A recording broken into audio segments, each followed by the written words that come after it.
తిరుపతి జిల్లాలో తాతయ్యగుంట గంగమ్మ జాతర అంగరంగ వైభవంగా జరుగుతోంది. భారీగా తరలివచ్చిన భక్తులు అమ్మవారికి మొక్కులు చెల్లించుకుంటున్నారు.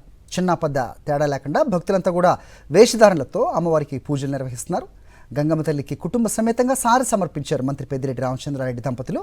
అలాగే పెద్దిరెడ్డి ఆలయం వద్ద స్వాగతం పలికారు ఆయనకి చైర్మన్ కట్టా గోపి యాదవ్.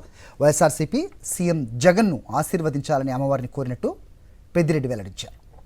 దర్శించుకోవడానికి ఈరోజు రావడం జరిగింది.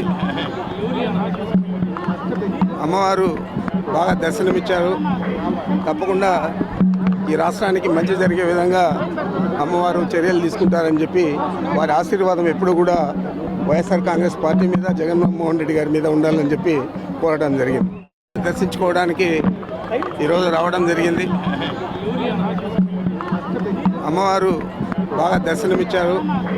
తప్పకుండా ఈ రాష్ట్రానికి మంచి జరిగే విధంగా అమ్మవారు చర్యలు తీసుకుంటారని చెప్పి వారి ఆశీర్వాదం ఎప్పుడు కూడా వైఎస్ఆర్ కాంగ్రెస్ పార్టీ మీద, జగన్మోహన్ రెడ్డి గారి మీద ఉండాలని చెప్పి కోరడం జరిగింది.